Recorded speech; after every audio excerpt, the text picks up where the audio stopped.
Direction 20 000 $ ou 30 000 $ pour Bitcoin. Bienvenue à tous les amis dans cette nouvelle vidéo, dans ce tout nouveau live. J'espère que vous allez bien. Voici la question principale d'aujourd'hui.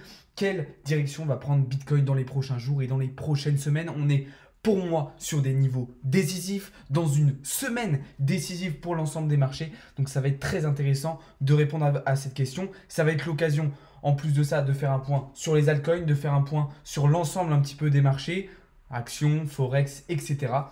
et de rentrer dans les détails.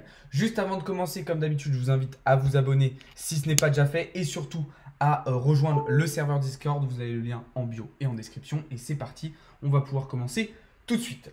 Globalement, un début de semaine plutôt baissier sur le marché crypto, comme on le voit, avec ce matin un rejet sur les 25 000 $, un nouveau rejet sur les 25 000 $. Ça fait un certain nombre de fois qu'on vient s'attaquer à ce niveau sans parvenir à le casser. Ça s'est ressenti sur une bonne majorité du marché avec des alts qui ont eux aussi été en difficulté.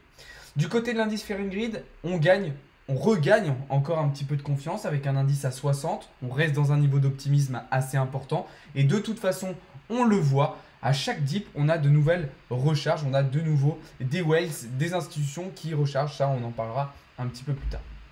Comme je vous le disais, du coup, ce matin, nouveau rejet. Nouveau rejet sur les 25K. Ça fait une fois, deux fois, trois fois, quatre fois quasiment qu'on vient chercher ce niveau, qu'on vient tenter le break de cette résistance sans y parvenir. Alors là, on a été un petit peu plus haut que les autres fois, en venant chercher un nouveau plus haut, en venant récupérer davantage de liquidité, mais pas toute la liquidité. Ça, on le verra après aussi. Il y en a d'autres à revenir chercher. Alors moi, pour le moment, à court terme, mon scénario, c'est ça. C'est de revenir chercher cette liquidité, de revenir chercher ces targets-là, puis rebondir pour enfin aller chercher vers les 25 500. Alors, pour le moment, on voit que voilà, le nuage d'Ishimoku avait été cassé. Finalement, on est repassé au-dessus. Alors, il y a eu quand même un cross Kijun Tenkan qui a été baissier. La Chikuspan, elle aussi, a cassé le prix. Et donc, là aussi, on a un signal baissier. Donc, ça fait pas mal de petites choses qui me font me dire qu'à court terme, on pourrait effectivement avoir un petit retracement vers les 24 150 $. Alors, j'avais identifié une autre zone, un petit peu plus bas. Si vous regardez sur du H4, c'est celle des 23 300 $. D'accord, vous voyez qu'on a un plat SSB Kijun et on a un niveau de support assez important. Si jamais ce niveau ne tient pas ici, le prochain à revenir chercher sera celui-ci, vers les 23 324.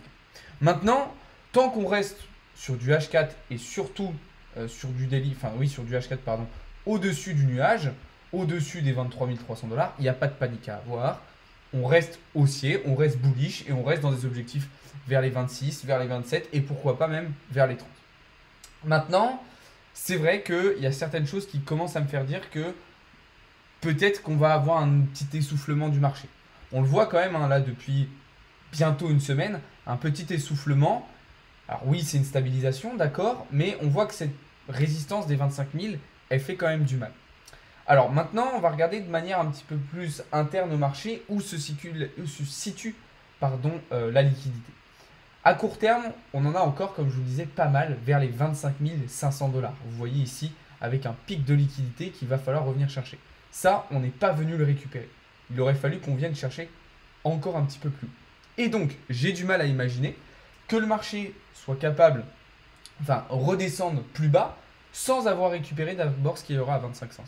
Et ce qui est intéressant, c'est qu'en venant chercher ce qu'il y a à 25 500, BTC va de nouveau casser des structures, va de nouveau casser ses 25 000, casser des structures haussières, mettre en place de nouvelles structures haussières. Et donc potentiellement, ça devrait lui permettre de venir chercher les 27, puis potentiellement les 30. Maintenant, il faut faire attention. On voit que les volumes d'achat sont de plus en plus hauts. On voit qu'on a de plus en plus d'ordres d'achat.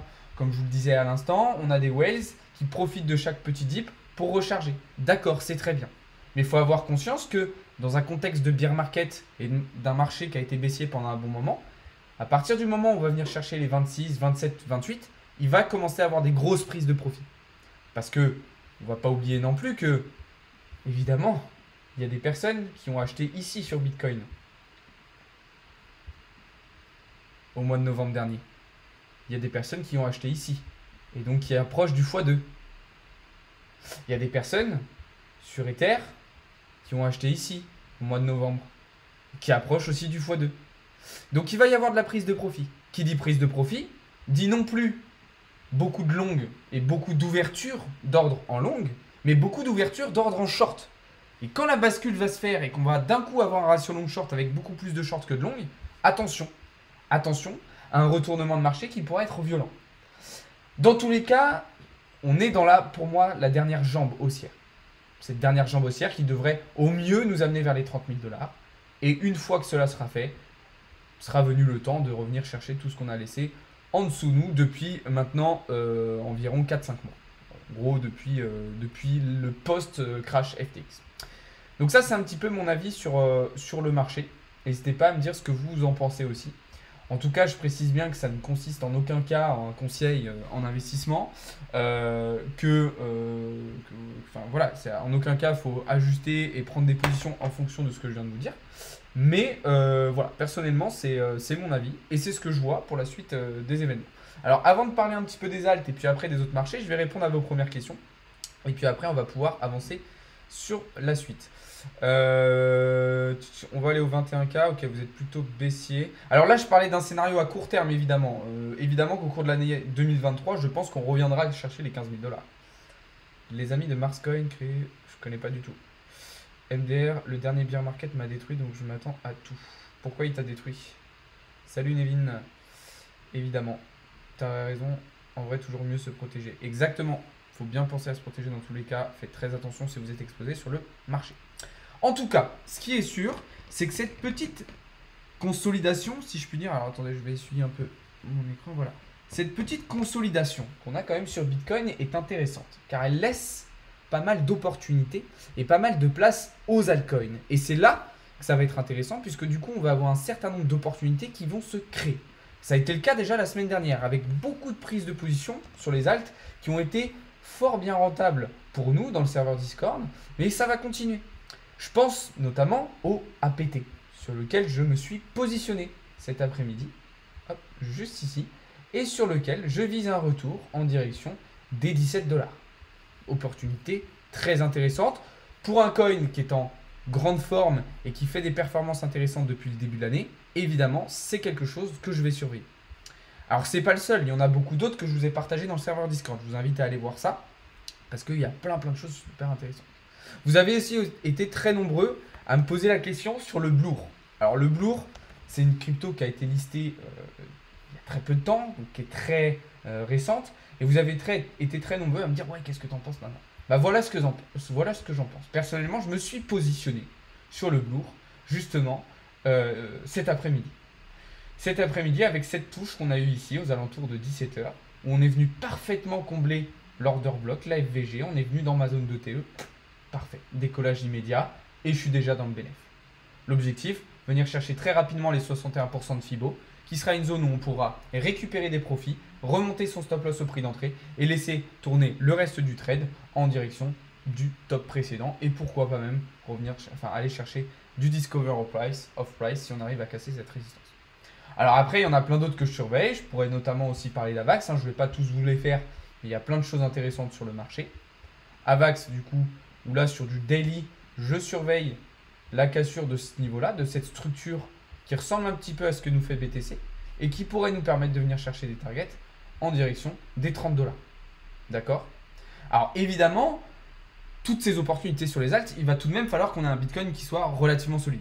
Ça veut pas forcément dire qu'on aura besoin d'un Bitcoin très fort qui va décoller, puisque au contraire, un Bitcoin juste qui va se stabiliser, qui va se consolider, laissera de la place aux alts. Pourquoi? Parce qu'on aura un Ethereum qui va driver et qui va prendre un petit peu plus la dominance du marché. Par contre, si vraiment on a un BTC qui se pète la gueule et qui redescend vers les 21 000, malheureusement, je ne pense pas que les alts seront capables de faire leur propre petit bout de chemin sans un appui de taille de BTC derrière. Ça, c'est totalement évident. Ça, c'est totalement évident, vous vous en doutez. Donc voilà un petit peu pour le marché crypto. Maintenant, il ne va pas falloir du tout délaisser ce qui va se passer du côté des marchés financiers traditionnels. Comme je vous le disais dimanche, on a quand même observé une certaine décorrélation entre Bitcoin et les marchés financiers traditionnels depuis un petit moment. Pourquoi? Parce qu'on a un dollar qui reste fort, qui reste haussier, et pourtant BTC ne corrige pas. Ça, c'est déjà un premier point de divergence. La deuxième chose, c'est du côté du S&P 500. Où là, on a un S&P 500 qui chute, qui fait 3 ouvertures vraiment catastrophiques consécutives, Et pourtant, BTC tient la marée. Donc, est-ce que cette décorrélation entre BTC et les marchés financiers traditionnels va se prolonger? Et dans ce cas-là, peut-être qu'on peut avoir un nouvel espoir d'un scénario différent pour BTC sur l'année 2023. Ou est-ce qu'on va très très vite se faire rattraper avec les annonces de la Fed, comme je vous disais dans la vidéo YouTube de dimanche soir, où je vous expliquais que pour moi, on allait se faire rattraper au cours de l'année 2023. Donc profitons de la hausse de Bitcoin, profitons des opportunités sur le marché crypto avant qu'on se fasse tirer les oreilles et qu'on se fasse rappeler à l'ordre, parce que ça arrivera probablement à un moment donné. Je vous précise tout ça, je vous précise que tout ça arrive dans un contexte macroéconomique très tendu, avec cette semaine les résultats du PIB américain, des inscriptions hebdomadaires au chômage aux États-Unis, de l'inflation dans beaucoup de pays très importants comme la France, l'Allemagne, le Canada, etc. Donc ça va secouer. C'est un contexte qui est toujours compliqué, donc il faut être extrêmement prudent. Extrêmement prudent. Voilà un petit peu ce qu'on pouvait dire là-dessus. Pour les différents marchés. En tout cas, soyez très prudents si vous êtes exposé, si vous avez pris des positions, faites très attention. Et voilà, comme d'habitude. Il n'ira pas à 15K, bien sûr que si. Il y a très peu de chances que BTC ne revienne pas à 15K au cours de l'année 2023, ça serait extrêmement surprenant. Tu penses que BTC va chercher les 30K? Oui, c'est possible qu'on aille chercher les 30K, qu'on soit capable. Ce sera en tout cas la dernière jambe haussière qu'on aura. J'habite à l'île Maurice. Toi aussi, putain, il y a plein de gens qui me suivent qui sont de l'île Maurice. Attention aux options placées sur BTC, la fin du mois approche target moyenne 22K pour clôture mensuelle. Je suis d'accord avec toi. Tout à fait d'accord. Je te promets, on se connaît pas, j'ai rien à gagner. Mets ton enquête sur Marscoin. Alors déjà, juste le nom Marscoin m'inspire très peu confiance. Après, on peut laisser le bénéfice du doute, mais je suis vraiment pas convaincu. Elon Musk a tweeté en répondant à Binance, tu peux vérifier par toi-même. Alors franchement, j'ai jamais vu Elon Musk parler du Marscoin. Et puis je pense qu'on en aurait entendu un peu plus parler que ça. Ah, quand est-ce qu'il va aller chercher les 30K? C'est trop compliqué à dire. Ça peut être très rapidement au cours de cette semaine si les résultats macroéconomiques sont bons. Comme ça peut mettre beaucoup plus de temps au cours des prochaines semaines. C'est très compliqué de répondre à cette question. Donc voilà. Sinon, côté actualité, qu'est-ce qu'on a eu? On a eu une étude très sympa aujourd'hui que je vous ai partagée. Concernant les revenus du métaverse d'ici les prochaines années. C'est assez impressionnant. La place que va prendre le métaverse dans le monde, alors que ce soit dans le gaming principalement, mais dans l'éducation, dans le e-commerce, dans la santé, dans le sport. Le métaverse va prendre énormément de place et du coup les revenus mondiaux autour de ce métaverse vont eux aussi être ultra impressionnants. On voit ici les revenus mondiaux qui devraient passer d'environ 45 milliards l'année dernière à 490 milliards d'ici la fin de la décennie. Donc c'est assez impressionnant. Sinon, on a eu une autre nouvelle plutôt aussi réjouissante, puisque on a appris aujourd'hui alors on avait déjà eu des doutes la semaine dernière, mais on a appris avec confirmation aujourd'hui que FTX au Japon allait remettre en place les retraits. Donc c'est-à-dire que si vous êtes au Japon, et ben vous allez pouvoir récupérer votre argent. Donc ça c'est plutôt une bonne nouvelle. Et je terminerai cette partie actualité concernant l'Union européenne qui souhaite vraiment accélérer la régulation des banques, enfin en tout cas des fonds propres des banques qui veulent proposer des services de crypto-monnaie. Pourquoi? Parce qu'en fait, qu'est-ce qui se passe aujourd'hui? On a de plus en plus de banques européennes qui sont en train de dire, bah écoutez, nous on veut proposer des services crypto à nos clients, etc. Du coup, l'Union européenne veut accélérer cette régulation pour justement permettre et laisser l'opportunité à ces banques de proposer ce genre de service. Donc voilà, pour ceux qui regardaient la vidéo YouTube, je vais cut maintenant. Pour ceux qui sont sur les lives, ne bougez pas, on va continuer. En tout cas, pour ceux qui ont regardé la vidéo, merci beaucoup à vous. N'hésitez pas à vous abonner, à rejoindre le serveur Discord. Et je vous souhaite à tous une très bonne soirée. Salut à tous, c'était Alex de Crypto.